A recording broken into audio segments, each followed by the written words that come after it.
Welcome to the Savvy Shopkeeper Retail Podcast. I'm your host, Kathy Cruz. Just like you, I'm an independent retail business owner. I love the home decor and gift boutique I co-own with my sister, but I don't want it to consume me or my life. Join me each week as I share lessons learned, helpful tips, and valuable information for your retail business and life. Whether you're buying your products or making your products, whether you're a $25K business or a $2.5 million business, I'm on a mission to help indie retailers work less, profit more, and grow. Let's get started on today's episode. Welcome to episode 120 of the Savvy Shopkeeper Retail Podcast.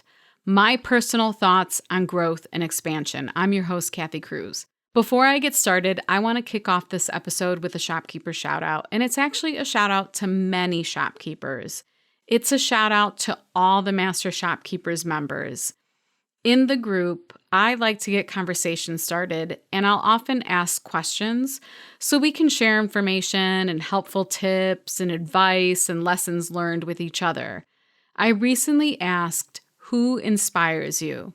I genuinely thought the comments would be flooded with family members or friends or other experts, mentors, or other people who may have inspired the group members. I was genuinely curious, I really wanted to know. However, the majority of the comments mentioned the group itself. It mentioned other group members. And even more so, all the members kept mentioning me. I'm the one that inspires them. In the morning when I posted this, I read a few comments and I thought, oh, they're so sweet for saying this. Maybe they thought I was fishing for a compliment. I wasn't. But the comments continued throughout the day, and I'll be honest, I was a bit taken aback. I kept going back to the post throughout the day and reading more and more comments. It was incredible.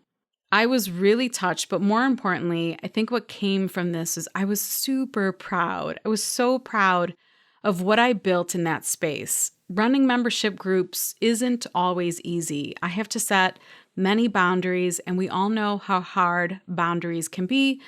But what I focus on even more is creating a helpful and valuable space where we can inspire each other, where we can motivate each other, learn from each other, all in an extremely respectful and kind way.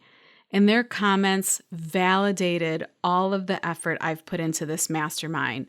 It felt amazing. It warmed my heart, and I was seriously beaming with pride. The power of the group doesn't just come from me, though. It's a mastermind, so it comes from every member in it, and I absolutely love it. So this one's to all Master Shopkeepers members. Thank you, really, really thank you. Okay, let's get started with today's episode. My intention for this episode is twofold. It's to share my own personal news, and that's the fact that the store that I co-own with my sister is expanding. We're so excited. And second, I want to share some of the things that I'm experiencing during this process. Before I share my list of notes, last week I launched the Savvy Shopkeeper quiz, and it's a quiz to help micro retailers identify which stage of shopkeeping they're currently in. Identifying which stage you're in isn't a competition or a comparison game.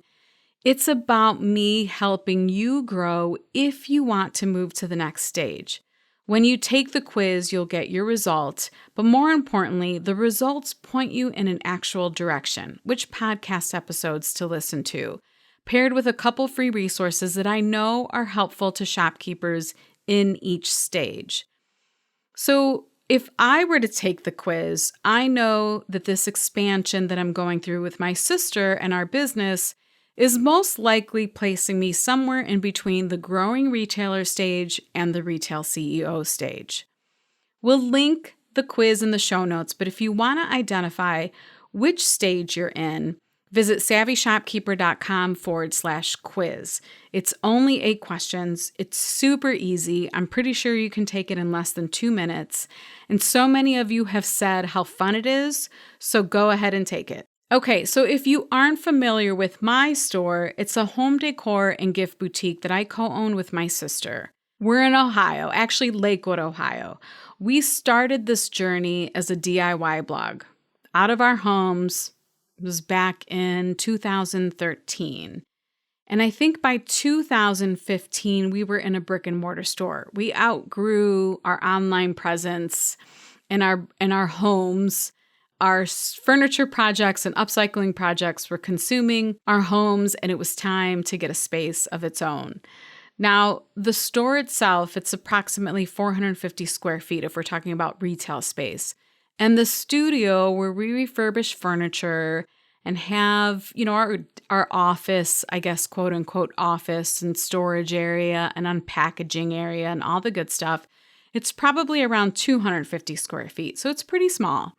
We sell refurbished furniture, so trying to pack it all in, all while merchandising and displaying items in an aesthetically appealing way in the retail area has been a challenge. But we have improved so much since 2015, and we really make the most of that 450 square feet. So, of course, for years we wanted to grow into a bigger space, but it just didn't happen for lots of reasons that I won't get into today. Anyhow, the building we're in has 2 retail spaces, and the space next door was an office space for a window cleaning company. The owner, who of course ended up being a business friend, Todd, announced last November, just this past November, that he would be retiring. So fast forward a few months, and we were so happy to recently announce on both Facebook and Instagram Live that we're expanding. We are taking over the space next door. And we teased the announcement, and I think we scared some of our customers. They thought we were announcing that we were closing. But in fact, what we're doing is getting another 400 square feet with this expansion. Talk about a happy day, right?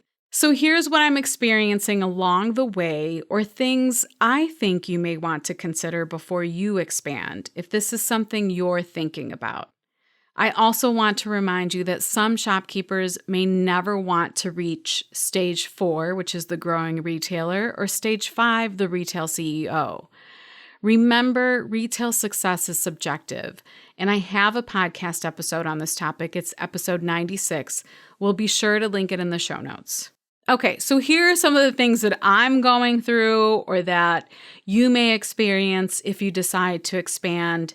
And I always want to share this because it's nice for all of us to hear each other's experiences or lessons learned, or to know that other people are experiencing the same thing maybe I'm experiencing. So the first part that I want to talk about is the build out. Now, we are not doing the build out of the space. Some might say this is luck, but I'm going to stand in confidence and say that it's years of being a good, solid tenant, building a very respected and solid relationship with the building owner, maybe paired with some good boundaries and or a little negotiation skill. Not having to worry about labor or the budget is really nice.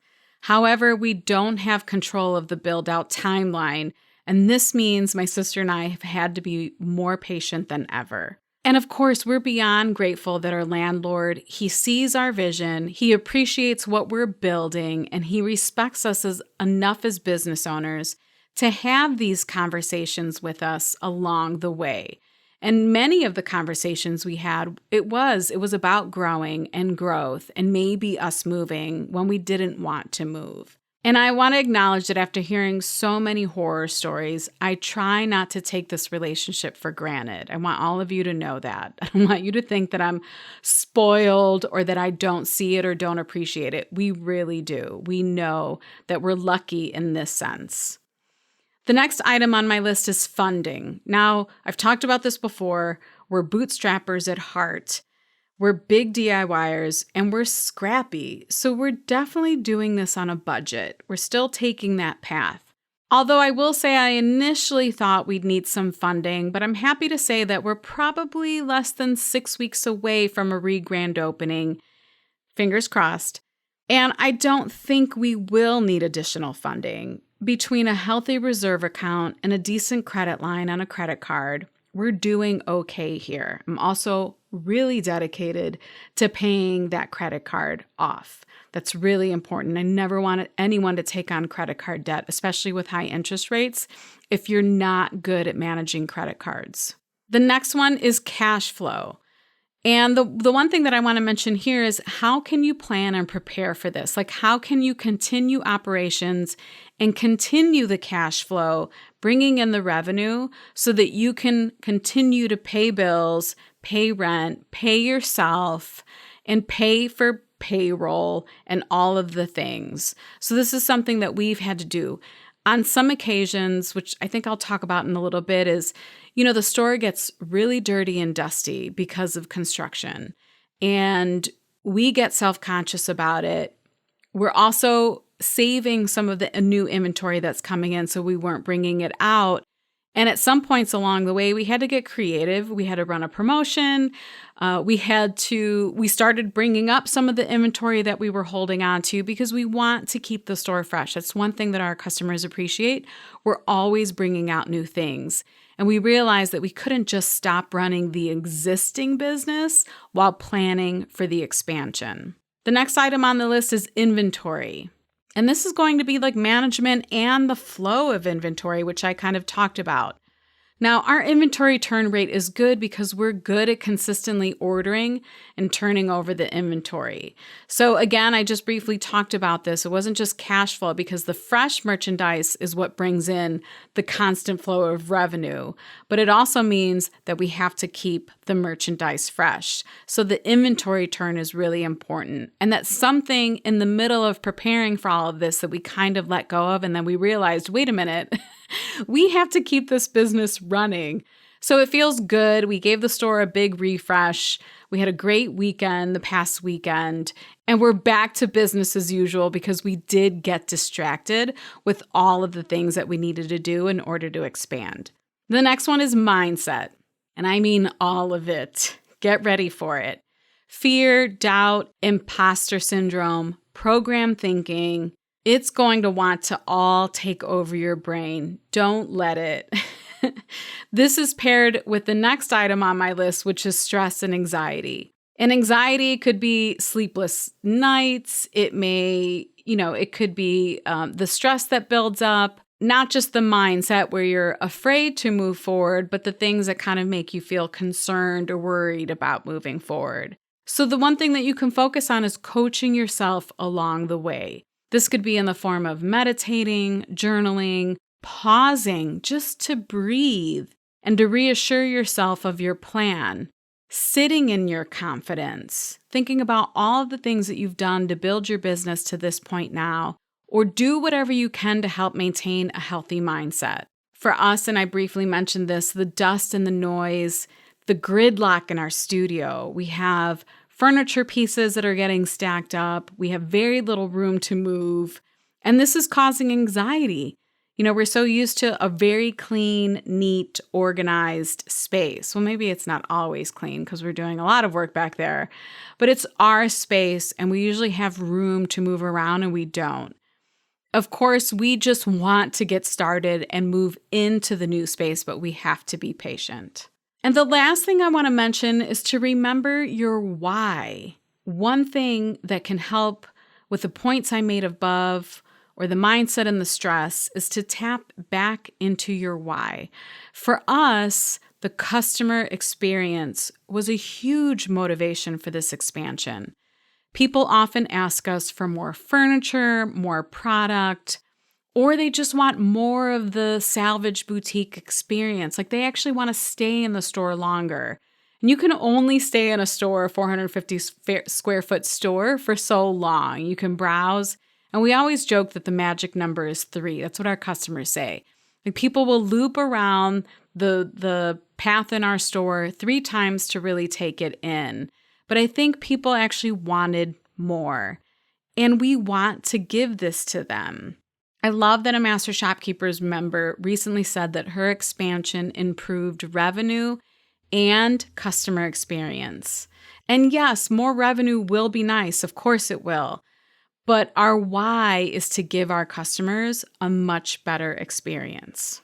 Needless to say, my sister and I are really excited. We're proud, we're excited, we're looking forward to what I'm calling TSB 2.0.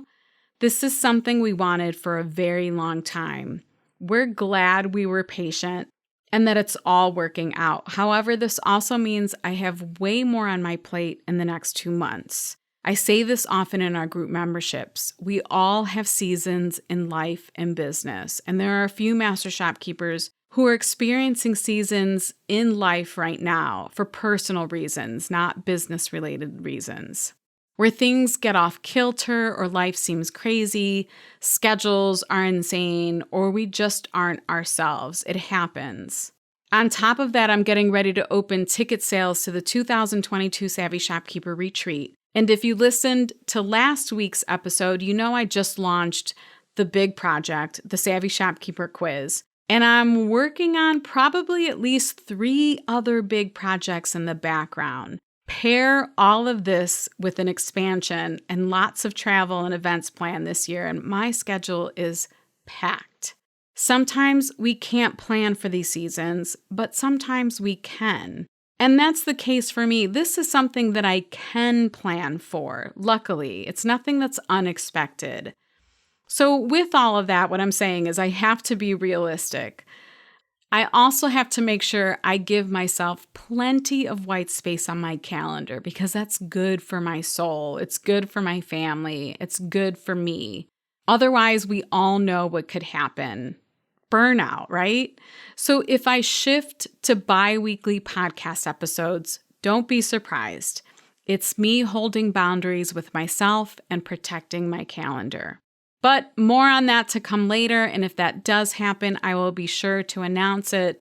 Right now, I don't see that happening, but if it does, I just wanted to give everyone the heads up because it's funny, sometimes I'll skip a week or 2 of my email newsletter, and people reach out and say, I think I got kicked off your newsletter list. And that's not the case. Sometimes I just take breaks.